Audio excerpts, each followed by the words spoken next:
زقوم کے درخت سے کون سے لوگ اپنی غذا حاصل کریں گے؟ قرآن پاک میں زقوم کے حوالے سے کیا ارشادات ہیں؟ یہ جاننے سے پہلے ہمارا چینل سبسکرائب کریں اور بیل آئیکن پہ کلک کریں۔ کیا آپ نے کبھی زقوم کے درخت کے بارے میں سنا ہے؟ پروردگار قرآن مجید میں فرماتے ہیں اس کے خوشے شیاطین کے سروں جیسے ہیں۔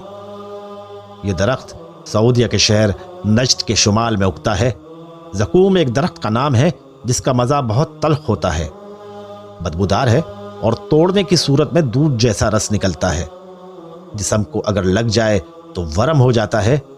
موازنہ ہے اللہ کے مخلص بندوں اور منکرین کا۔ مخلص بندوں کے لیے جنت کی نعمتوں میں کیف و سرور کی زندگی، اور منکرین کے لیے زقوم جیسی چیزوں سے سروکار ہوگا۔ زقوم کا درخت قرآن مجید میں 4 الگ الگ صورتوں میں مذکور ہے، اور دوسری صورتوں میں بھی اس کا ممکنہ حوالہ دیا گیا ہے۔ زقوم کا درخت جہنم کے دل میں پایا جاتا ہے، اور اس کڑوے پھل کو جہنم والے کھائیں گے۔ یہ کھانا نہ تو ان کی پرورش کرے گا اور نہ ہی اس کا ذائقہ اچھا ہوگا۔ یہ صرف جہنمیوں کے لیے عذاب کا کام کرے گا۔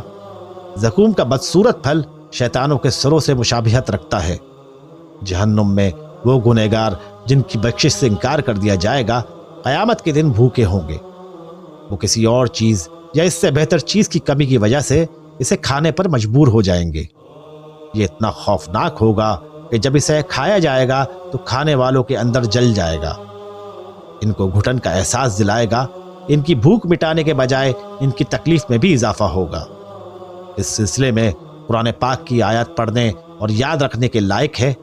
ان کافروں کے لیے ایک تنبیہ ہے جو حق پر غور کرنے سے انکاری ہیں اور عارضی دنیا میں بہت مشغول ہیں۔